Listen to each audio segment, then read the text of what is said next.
लोकसभा निवडणुकीचा 7वा टप्पा 1 जून रोजी पार पडतोय आणि मग त्यानंतर सगळ्यांची उत्सुकता ही 4 जूनच्या निकालाकडे लागलेली आहे।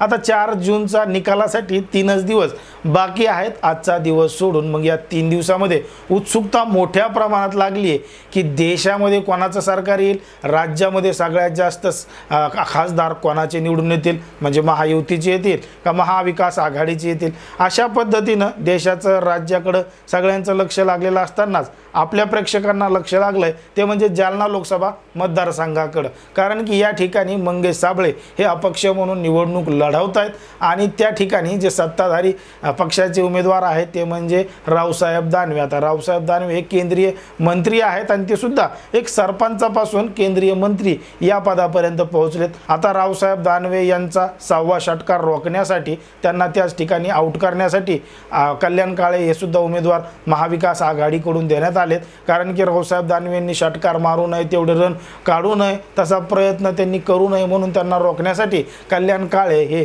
त्या ठिकाणी उमेदवार दिलेत। पण मात्र कल्याण काळे खरंच रावसाहेब दानवे यांचं षटकार रोखू शकतात का असा देखील प्रश्न अनेकांना पडतोय। म्हणजे तसा प्रयत्न कल्याण काळे यांनी 2009ला केला होता की रावसाहेब दानवे यांचे पडणारे जे रन आहेत, जे मत आहेत ते कमी करण्याचा। पण मात्र तेव्हा सुद्धा रावसाहेब दानवे हे 4-4.5 हजाराच्या मत फरकाने निवडून आले होते, खासदार झाले होते। मग 2009च्या निवडणुका झाल्या, 14च्या झाल्या, 19च्या झाल्या, आता 24ची चालू आहे आणि मग पुन्हा एकदा रावसाहेब दानवे यांच्यासमोर कल्याण काळे हे पुन्हा एकदा बॉलर म्हणून, बॅट्समन म्हणून, काही म्हणून म्हणा समोरासमोर आलेले आहेत आणि आता हे दोघं जण निवडणुकीच्या रिंगणात आहेत। आता कल्याण काळे रावसाहेब दानवेंना टक्कर देतात का त्या ठिकाणी कल्याण काळे निवडून येतात अशी चर्चा मोठ्या प्रमाणात सुरू असताना या ठिकाणी नेमकं मंगेश साबळे यांची निवडून येण्याची शक्यता किती आहे, त्यांचे किती चान्सेस आहेत अशी सुद्धा चर्चा मोठ्या प्रमाणात रंगलेली आहे।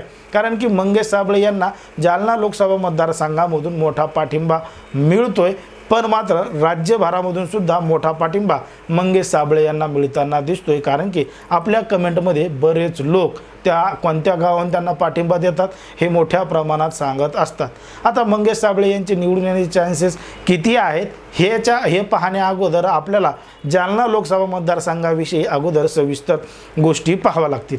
जर आपण जालना लोकसभा मतदारसंघाचा विचार केला तर जालना लोकसभा मतदारसंघामध्ये एकूण विधानसभेचे 6 मतदारसंघ येतात। मग या 6 विधानसभा मतदारसंघामध्ये महायुतीचे जास्त विधानसभेचे सदस्य आहेत, म्हणजे आमदार आहेत आणि ते महायुतीचंच काम करणार झाले। म्हणजे 5 विधानसभा मतदारसंघ हे भाजपच्या आणि महायुतीच्या ताब्यात आहेत, तर फक्त या ठिकाणी एकच जो सदस्य आहे विधानसभेचा तो काँग्रेसच्या, राष्ट्रवादीच्या, महाविकास आघाडीच्या ताब्यात आहे। मग या ठिकाणी वर्चस्व रावसाहेब दानवे यांचं आपल्याला जालना लोकसभा मतदारसंघामध्ये दिसून येतं। आणि तसंही रावसाहेब दानवे हे जुने नेते आहेत, मागच्या 25 वर्षापासून ते याच लोकसभा मतदारसंघामधून निवडून येतात। जनतेशी त्यांचं जोडलेलं एक वेगळं नातं आहे असं सुद्धा बरेच जण सांगत असतात। मग इकडं कल्याण काळे हे रावसाहेब दानवे यांचा विजयाचा षटकार रोखू शकतात असं सुद्धा काही जण सांगू लागले, बोलू लागले। पण मात्र जर आपण कल्याण काळे यांचा विचार केला तर कल्याण काळे यांनी 2019ची फुलंब्री विधानसभा निवडणूक लढवली होती, पण त्या ठिकाणी त्यांचा पराभव झाला होता आणि त्यांनी आता 2024ची लोकसभा निवडणूक लढवण्याचा निर्णय घेतला, ते रिंगणात उतरलेले आहेत। मग कल्याण काळे या ठिकाणाहून किती मतांनी निवडून येतील की पराभूत होतील अशा सुद्धा चर्चा मोठ्या प्रमाणात सुरू झालेल्या आहेत। आता या दोघांची टक्कर होईल, दोन्ही मोठे नेते आहेत। लोकसभा मतदारसंघामधल्या ज्या 6 विधानसभेच्या जागा आहेत त्यापैकी 5 या भाजपकडे, महायुतीकडे आहेत, तर 1 जागा राष्ट्रवादी काँग्रेस म्हणजे महाविकास आघाडीकडे आहे।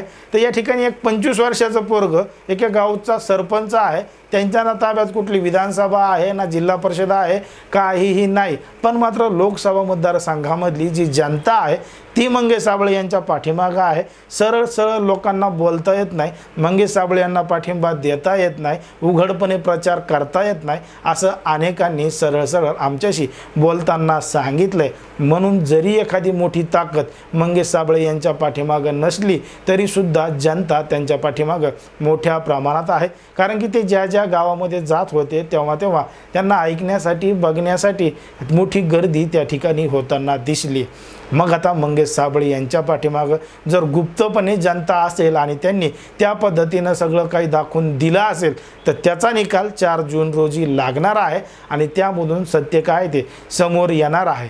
पण मात्र मंगेश साबळे पहिल्याच निवडणुकीमध्ये निवडून येतील, खासदार होतील याची शक्यता फार कमी आहे, कारण की अजून काही वर्ष त्यांना वाट बघावी लागेल आणि इथून पुढची जी विधानसभा आहे त्या निवडणुकीत जर मंगेश साबळे उतरले तर मग मात्र ते या ठिकाणी बाजी मारतील असंच या ठिकाणी वाटतंय। कारण की आता लोकसभेला पडणारं जे मत आहे त्याच्या आधारावर विधानसभा मतदारसंघातून किती मतदान पडतं त्याच्यावर अवलंबून विधानसभा होईल आणि मग सत्य काय ते समोर येईल।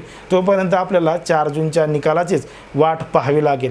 मंगेश साबळे यांच्याबद्दल किती शक्यता आहे निवडून येण्याची, तुम्हाला काय वाटतं हे अगदी नेहमीप्रमाणे कमेंटमध्ये सांगा आणि अशाच पद्धतीचे नवनवीन व्हिडिओ पाहण्यासाठी आपल्या चॅनलला लगेच सबस्क्राईब करून घ्या।